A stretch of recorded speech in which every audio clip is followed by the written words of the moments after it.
foram ao túmulo, levando os óleos aromáticos que haviam preparado.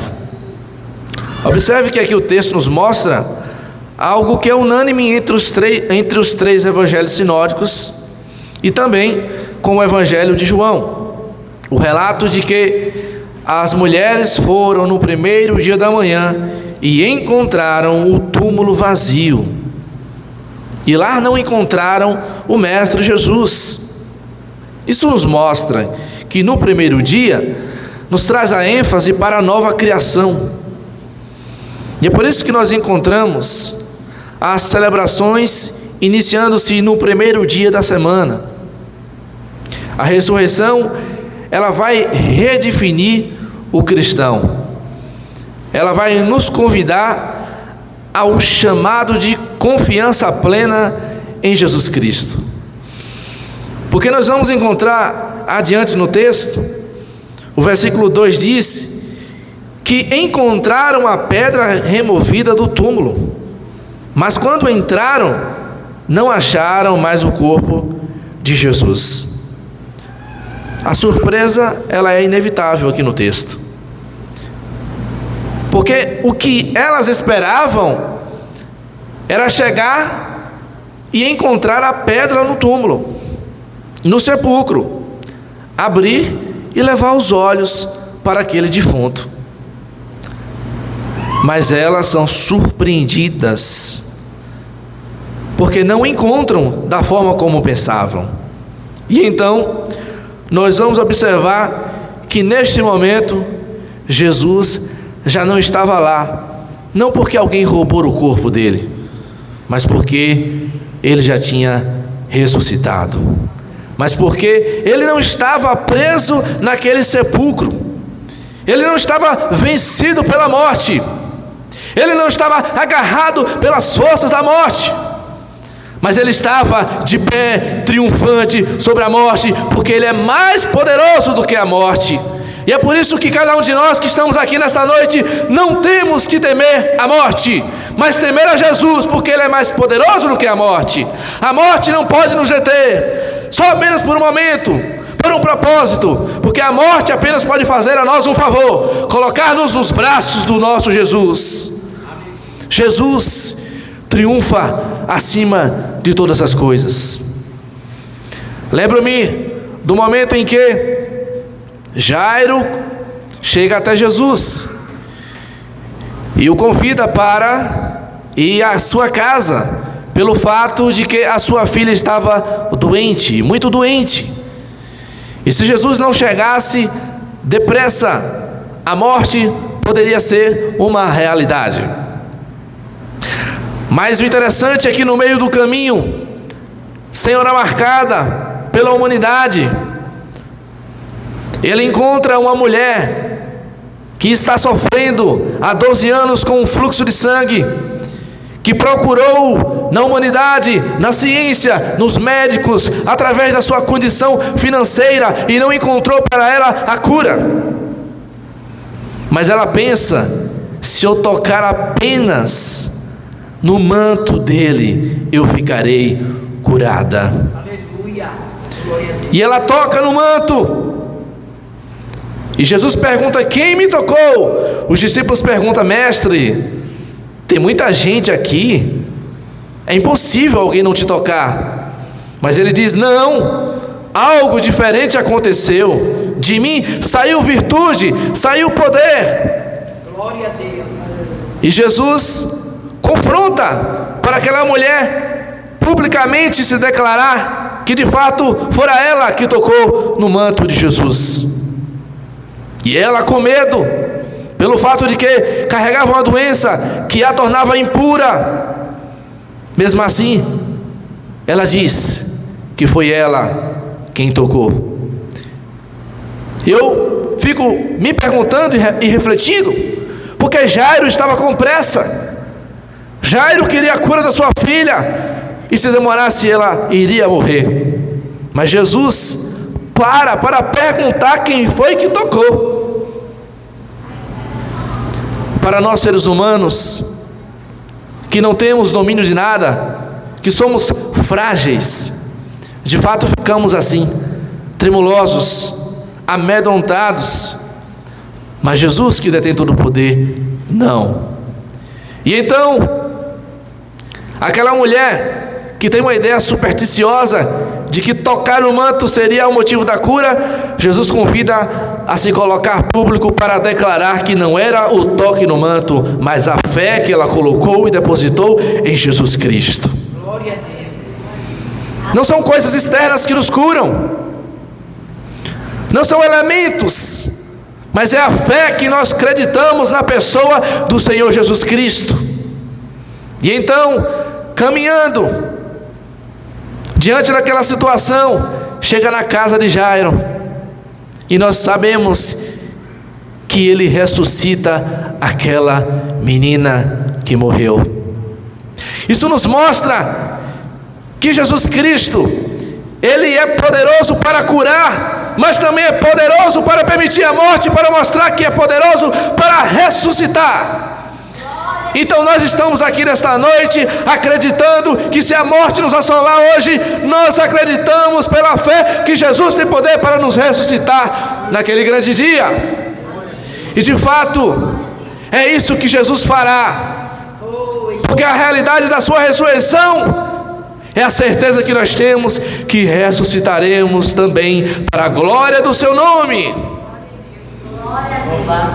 Mais adiante, nós encontramos o versículo 4, dizendo: aconteceu que elas ficaram assustadas, surpresas, perplexas, porque apareceram 2 homens com roupa resplandecentes, e estando elas com muito medo e baixando os olhos para o chão, eles disseram: por que vocês estão procurando entre os mortos aquele que vive? Nesse momento, esses anjos estão declarando de forma clara e definitiva que Jesus, aquele que foi morto, mas que se entregou também para morrer, porque se ele não quisesse morrer, ele não morreria. O evangelista João escreve no capítulo 10, se não me engano, versículo 17, que ele declara com a sua própria boca que entregaria sua vida, mas também tomaria de volta. Isso nos mostra que Jesus morreu porque ele se entregou como sacrifício vivo e agradável ao seu Pai. É porque a salvação não envolve somente palavras, envolve também a atitude. E é por isso que Jesus precisou não somente propagar o evangelho com as palavras, mas também ter a atitude de se colocar como sacrifício naquela cruz. É por isso que no final desse capítulo nós vamos observar que os discípulos declaram que Jesus era poderoso em palavras, mas também poderoso em obras. Isso nos mostra que Jesus evidenciava as suas palavras através das suas atitudes, corroborando com o que Tiago nos ensina: se a gente for apenas ouvinte e não praticantes da palavra, estamos enganando a nós mesmos. E Jesus nos ensina na prática como devemos seguir, e é por isso que Tiago ecoa essa verdade para que nós sigamos e a coloquemos em prática para louvor e glória do Senhor Jesus Cristo. Mas então, o texto nos mostra no versículo 6 o seguinte: ele não está aqui, mas ressuscitou. Lembre-se do que ele falou para vocês estando ainda na Galileia. Essas mulheres faziam parte do contexto discipular de Jesus, portanto, sabia das promessas que Jesus tinha informado e ensinado no momento em que estava preparando os discípulos. Essas mulheres tinham conhecimento dos ensinamentos do Mestre, e o versículo 7 vai dizer: é necessário que o Filho do Homem seja entregue nas mãos de pecadores, seja crucificado e ressuscitado no terceiro dia. quando isso é ecoado no versículo 7, repetindo a predição que o mestre já tinha ensinado em todos os evangelhos. Quando nós passamos, por exemplo, no evangelho de Marcos, do capítulo 1 ao capítulo 8, nós vemos ele se apresentando como rei. Quando encontramos no capítulo 9 adiante, ele apresenta a previsão da morte de cruz. E então, o versículo 8 diz: então elas se lembraram das palavras de Jesus, e voltando do túmulo, anunciaram todas estas coisas aos 11 e a todos os outros que estavam com eles. Nós encontramos aqui essas mulheres trazendo aquilo que tinha escutado, transmitindo aquilo que tinha visto, testemunhando não somente ocularmente, mas verbalmente, aqueles que conheceram a Jesus e que sabiam das promessas e dos ensinamentos. E então, essas mulheres aqui são apresentadas como Maria Madalena, Joana e Maria, mãe de Tiago, também as demais que estavam com elas, confirmaram essas coisas aos apóstolos. E o versículo 11 diz: mas para eles,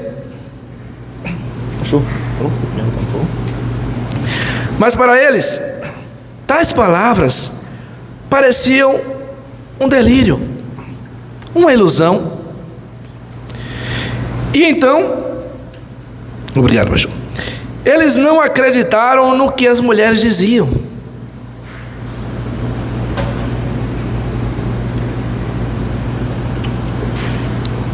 Eu acho brilhante essa parte do texto, porque nos tempos de Jesus, testemunha feminina não valia de nada. Testemunha feminina não tinha serventia alguma. Testemunha, serventia e silêncio era a mesma coisa que nada. E então, eles olham e tratam o testemunho dessas mulheres com desprezo, com insensatez. E então, Pedro, porém, ele levanta e corre ao túmulo. E abaixando-se, viu somente os lençóis de linho e nada mais, e retirou-se para casa admirado com o que tinha acontecido. Olha, sabe por que eu acho interessante essa colocação do versículo 11? Porque ninguém, naquela época, registraria testemunhos de mulheres. Isso nos mostra que isto aqui não foi criado pela Igreja Católica, não foi criado por homens em si só. Isso aqui demonstra que teve uma direção do próprio Deus. Isso demonstra para nós que houve uma inspiração do Espírito Santo a nos mostrar aqui uma revolução ao ponto de as testemunhas femininas serem validadas e aceitas pelo próprio Jesus. Jesus está aqui dando o real valor às mulheres também. E então, Pedro, quando se levanta, ele corre para ir ao túmulo e não encontra ninguém lá. Não encontra ninguém lá.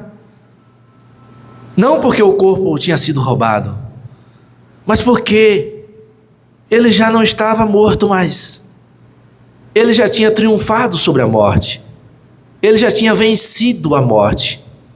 Ele estava vivo. E é por isso que hoje nós temos a certeza que ele está vivo. Ele não ficou cravado na cruz. Ele não ficou preso no túmulo. Ele está sentado no trono na eternidade, governando tudo e a todos. Mas um relato interessante também que nós precisamos ter em mente é que a ressurreição aqui não é espiritual, é corporal também. Há um corpo. Não é como entende-se o espiritismo. Não é como entende-se os gregos, de que compreendem que o corpo é essencialmente mau, quanto o espírito é essencialmente bom, e que o espírito está preso ao corpo. Porque quando nós recebermos um corpo glorificado, isso nos deixa claro que nós teremos um corpo. É óbvio que o nosso corpo será diferente desse que nós temos agora. O nosso corpo não será vencido pela morte mais. O nosso corpo não será vencido pelas enfermidades, não será atingido pela tristeza, pela dor, porque nós seremos revestidos pela glória de Deus. Nós teremos um corpo semelhante ao de Cristo, e o corpo de Cristo, ele é glorificado, e nós também seremos glorificados se permanecermos fiéis até o fim. E então, depois desse relato, nós vamos para o versículo 13, onde nós encontramos os discípulos no caminho de Emaús. O texto vai dizer que naquele mesmo dia, referindo-se ao dia em que essas mulheres foram no túmulo e que Pedro levantou, foi lá e viu, constatou que não tinha ninguém lá. O texto está dizendo, os 2 discípulos estavam indo para uma aldeia chamada Emaús, que fica a uns 10 quilômetros de Jerusalém. Para ser mais preciso, Emaús fica a 11 quilômetros de Jerusalém. E iam conversando a respeito de tudo o que tinha acontecido. Enquanto conversavam e discutiam, o próprio Jesus se aproximou e iam com eles. Porém, os olhos deles estavam como que impedidos de o reconhecer. Então ele lhes perguntou: o que é que vocês estão discutindo pelo caminho? E eles pararam entristecidos. Um porém, chamado Cleopas, respondeu: será que você é o único que esteve em Jerusalém e não sabe o que aconteceu lá, nestes últimos dias? E lhes perguntou: do que se trata? Eles explicaram: aquilo que aconteceu com Jesus, o Nazareno, que era profeta, poderoso em obras e palavras diante de Deus e de todo o povo. E como os principais sacerdotes e as nossas autoridades o entregaram para ser condenado à morte e o crucificaram.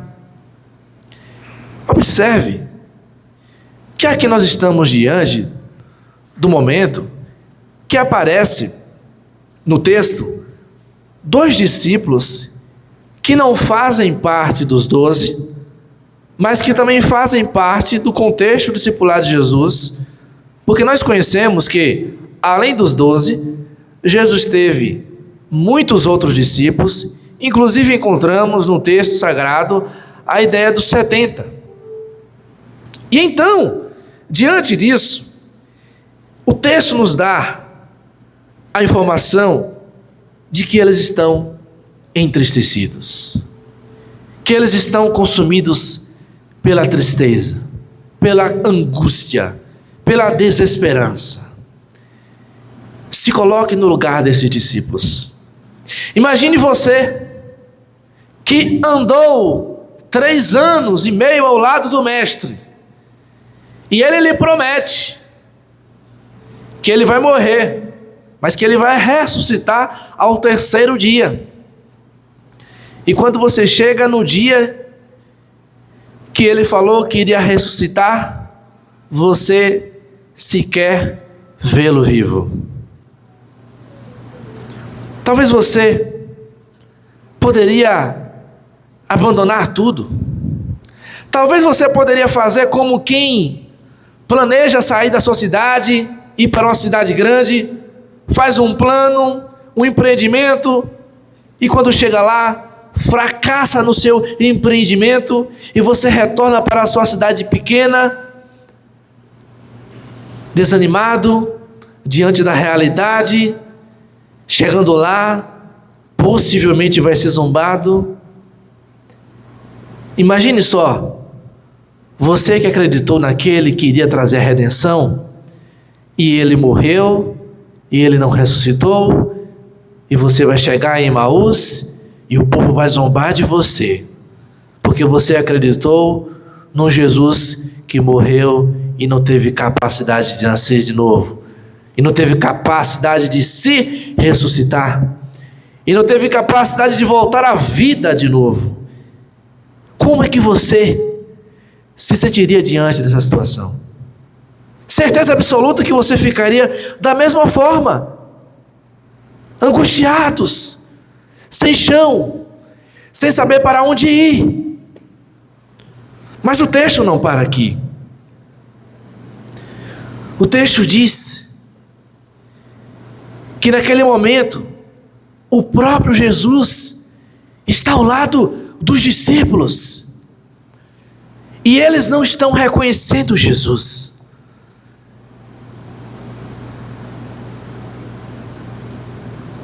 Terrível é a tristeza, terrível é a angústia, capaz de tapar os nossos olhos ao ponto de andar ao lado da esperança e não vê-la.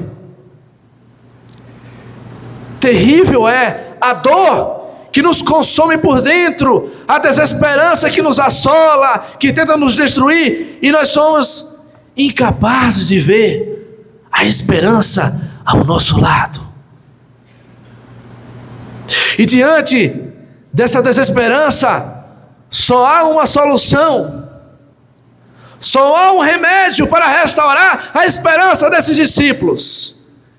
E a esperança para restaurar, e a solução e o remédio para restaurar a esperança desses discípulos era unicamente uma coisa: a ressurreição de Jesus Cristo.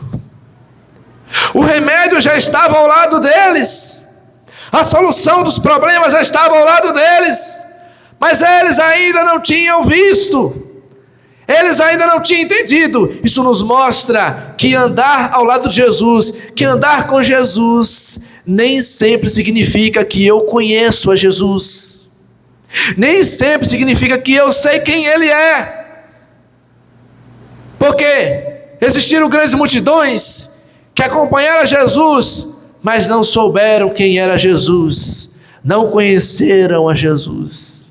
E aí Jesus vai nos propor uma solução, uma receita infalível para conhecermos a Ele. O versículo 11 diz, versículo 21, perdão, nós esperávamos que fosse Ele quem havia de redimir, isto é, resgatar Israel, mas depois de tudo isto, já estávamos no terceiro dia, desde que essas coisas aconteceram.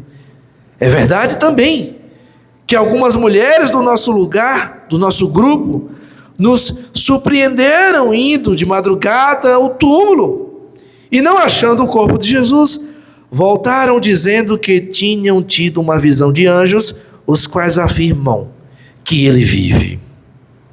De fato, alguns dos nossos, isto é, discípulos, foram ao túmulo e verificaram a exatidão do que as mulheres disseram, mas não o viram. Então, Ele lhes disse: como vocês são insensatos, demoram para crer em tudo o que os profetas disseram. Não é verdade que o Cristo tinha de sofrer e entrar na sua glória? E começando por Moisés e todos os profetas, explicou-lhes o que estava a respeito dele em todas as escrituras. Quando se aproximavam da aldeia para onde iam, ele fez menção de passar adiante. A receita que Jesus propõe aqui a cada um de nós. Não é que nós precisamos ver para crer. Não é que nós precisamos enxergar para ter a nossa fé ativada. A proposta que Jesus nos traz é a mesma que Paulo nos propõe. Que a fé vem por ouvir, e ouvir a palavra de Deus. E é por isso que ele propõe. Não é verdade que o Cristo, ou melhor, como vocês são insensatos, demoram tanto para crer nos profetas? Por que crer nos profetas? Porque os profetas falaram acerca do que aconteceu com Jesus. Os profetas falaram sobre o que Jesus ia viver. Isaías falou sobre o sofrimento de Jesus, que ele precisaria morrer. Mas os Salmos também nos explica que ele iria voltar. E então, as Escrituras é a receita infalível para que nós tenhamos novamente a nossa esperança restaurada. Então, há um elemento aqui principal, há uma coisa aqui imprescindível, indispensável, que é ouvir. Ouvir. Nós precisamos ouvir a voz de Deus. E a palavra de Deus é a sua voz. A palavra de Deus é o antídoto para a nossa doença do pecado. A palavra de Deus é a cura para a nossa doença. A palavra de Deus é ela que nos restaura, ela que nos vivifica, ela que nos traz vida, ela que nos traz paz, ela que nos traz a esperança de volta para nós. Jesus está falando e fazendo aquilo que Neemias fez, trazendo o povo para as Escrituras, fazendo aquilo que os reformadores fizeram, trazendo o povo para a palavra, trazendo o povo para a Bíblia, trazendo o povo para as Escrituras sagradas. E é disso que essa nação brasileira precisa. O Brasil precisa voltar urgentemente para as Escrituras. O Brasil precisa parar de deixar de dar ouvidos para pessoas que não têm compromisso com a palavra, mas precisa voltar os seus olhos para a palavra de Deus. Precisa colocar o joelho no chão e orar ao Senhor. Mas oração não é somente falar. Oração também é silenciar para ouvir a voz de Deus. Nós, pentecostais, infelizmente, nós temos um problema. Parece que nós temos medo do silêncio. Quando nós estamos no culto e que tem ali um momento em que o sonoplasta está em apuros para colocar uma música, nós corremos ligeiramente para colocar um fundo musical, para puxar um corinho de fogo. Mas esse momento de silêncio pode ser um momento que Deus quer falar com você. O silêncio também é motivo, é sinal de espiritualidade. Nós precisamos silenciar as nossas vozes para ouvir a voz de Deus. Nós precisamos calar os ruídos para escutar audivelmente a voz do Senhor em nosso interior. Nós estamos sobrepujando a voz de Deus quando nós apenas falamos e não paramos para escutar o que Ele tem para falar com a igreja do Senhor. Uma igreja que não ouve a voz dEle não é direcionada por Ele. A igreja precisa ouvir a palavra de Deus para ser direcionada, e é por isso que nós vivemos tempos difíceis, tempos trabalhosos, onde as pessoas não param para ouvir as Escrituras, e é por isso que estão distantes do propósito de Deus, porque não ouvem o que Deus tem para ela. Se nós não fizermos o que Neemias fez, o que Jesus está convidando a esses discípulos a fazer, nós estaremos perdidos. Nós precisamos voltar novamente para as Escrituras Sagradas. Nós precisamos largar as muletas e segurar nas mãos do Mestre Jesus. Largar as muletas é deixar de depender dos outros, abrir a Bíblia e depender somente de Jesus. Jesus nos convida para um relacionamento por meio da sua palavra. E se a gente negligenciar isso, nós estamos negligenciando um relacionamento profundo e genuíno com Ele. Mais adiante o texto vai nos mostrar. E quando se aproximavam da aldeia, versículo 28, para onde iam? Ele fez menção de passar adiante, isto é, ele fez menção de ir embora, de deixar os discípulos, de seguir o seu caminho. O versículo 29 vai dizer, mas eles quem? Ele e os discípulos o convenceram a ficar, dizendo, fique conosco, porque é tarde, e o dia já está chegando ao fim, isto é, a noite vai iniciar. E entrou para ficar com eles. Isto me chama a atenção, porque Jesus, Ele não precisa forçar você para entrar na sua casa, para entrar no seu lar. Jesus, Ele não ameaçou para ser hospedado na casa desses discípulos. Jesus não apresentou nenhuma condição.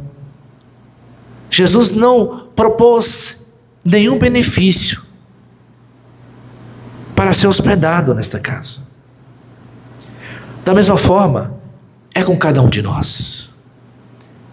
Eu fico estarrecido e assustado quando eu vejo um pregador usando meramente o seu moralismo e a sua ignorância, quando ele prega a mensagem para alguém, esse alguém não propõe a convidar Jesus para o seu lar, e ele utiliza-se de uma estratégia humana e falível, uma estratégia que não tem efeito algum. Já vi diversos pregadores fazerem isso. Chegam para você e falam, se você não chamar Jesus para a sua casa, Ele vai te pegar, Ele vai quebrar as tuas duas pernas, e tu vai voltar para a igreja para confessar Jesus Senhor e Salvador. Jesus não precisa de fazer isso com ninguém. Ele pode fazer? Pode fazer. E faz, por graça. Porque Deus envia calamidade para a gente acordar do nosso sono. Mas eu não posso utilizar esse mecanismo humano para coagir a pessoa a aceitar Jesus por medo. Ninguém é salvo por medo. Todos os salvos serão salvos pela graça de Jesus Cristo. Jesus não depende das nossas metodologias humanas.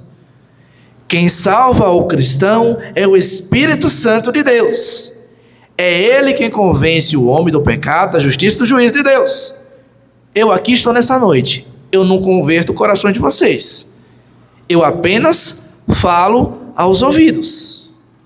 Mas quem converte os corações de vocês é o Espírito Santo de Deus.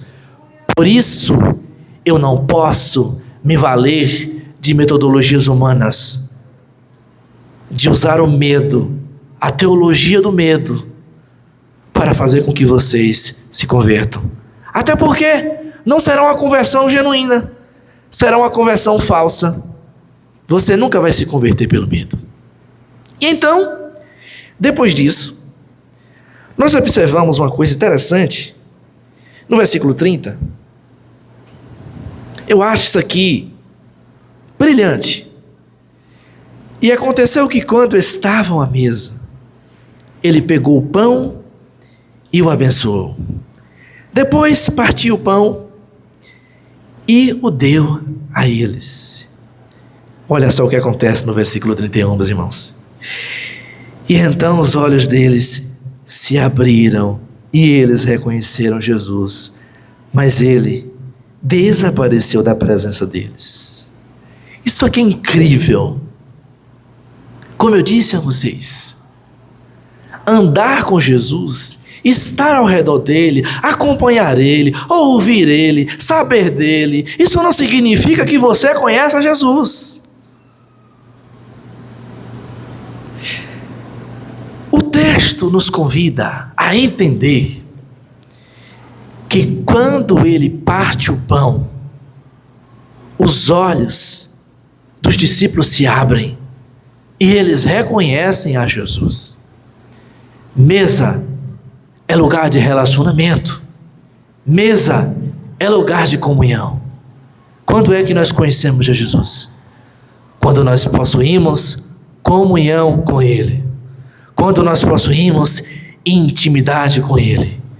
E isso é impossível acontecer se eu não exercito a minha vida de oração, a minha vida de busca pelo conhecimento das Escrituras, porque a palavra de Deus testifica, não é a respeito de Aristóteles, não é a respeito de Platão, é a respeito de Jesus, é a respeito do nosso único Senhor e Salvador.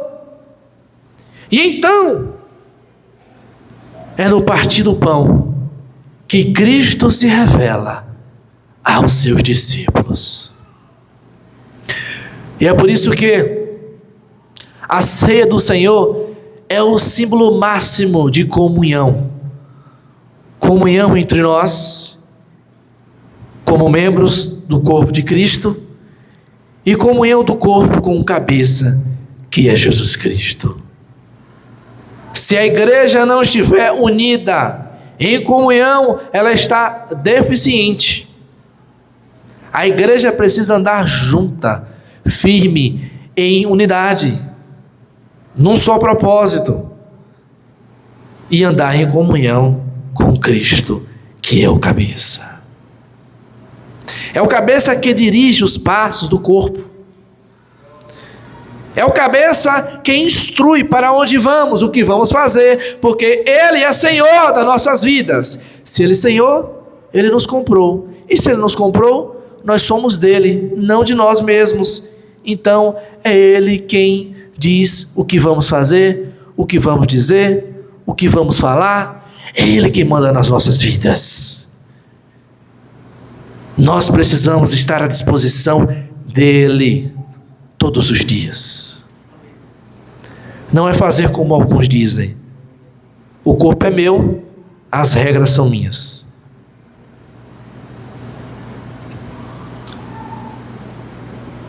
Meus irmãos, infelizmente hoje, nós estamos diante de uma sociedade individualista. É por isso que nós ouvimos nas nossas canções: eu aqui, eu lá, eu aqui, eu lá. Por que nós não ouvimos nas nossas canções nós? Igreja não é eu, igreja é nós. E aqui eu aproveito e faço uma crítica veemente e um chamado à igreja a colocar um crivo nas músicas que cantamos. As músicas, as letras, elas não são neutras. Elas nos doutrinam, elas nos ensinam. E se essas letras de músicas nos ensinam aquilo que está fora das Escrituras, pega ela, joga no lixo e queima, porque não presta, não vale de nada. Quer saber se ela presta? Compara ela com as palavras de Jesus. É equivalente? Pode cantar. Coloca ela do lado dos ensinos dos apóstolos. Está em conformidade? Pode cantar. Coloca ela do lado dos ensinos dos profetas. Está correto? Pode cantar. Mas não está? Descarta da sua vida essa sujeira, porque isso te corrompe. Paulo diz que as más companhias corrompe os bons costumes. Meus irmãos, cuidado. O diabo é sorrateiro, é sutil.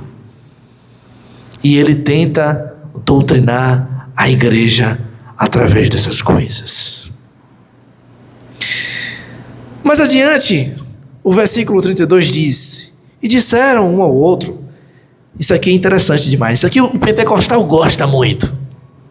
E disseram um ao outro: não é verdade que o coração nos ardia no peito quando ele nos falava pelo caminho, quando nos explicava as escrituras? Isso aqui é interessante. Tem uma tradução muito interessante, a tradução A Mensagem. A tradução A Mensagem, ela traduz, em vez de ardia, ela fala como se estivesse pegando fogo dentro de si. Isso aqui nos leva a uma reflexão. Quando você ouve a palavra de Deus, você sente alguma coisa? Essa palavra fala com você? Essa palavra toca profundamente dentro do seu interior ou não lhe afeta em nada?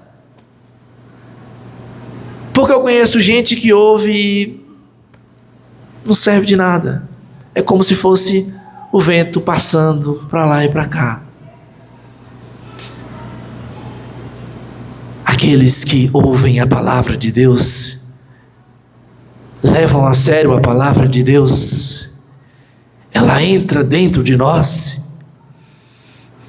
e faz uma mudança em nosso coração.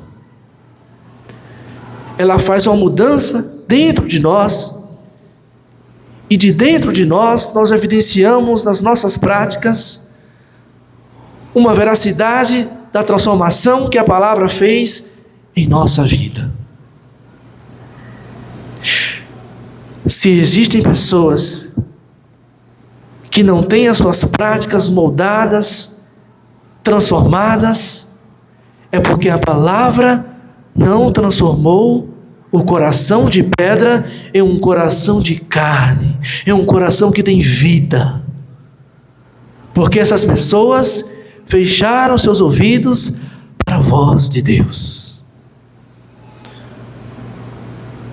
Essas pessoas fecharam seus olhos para Deus.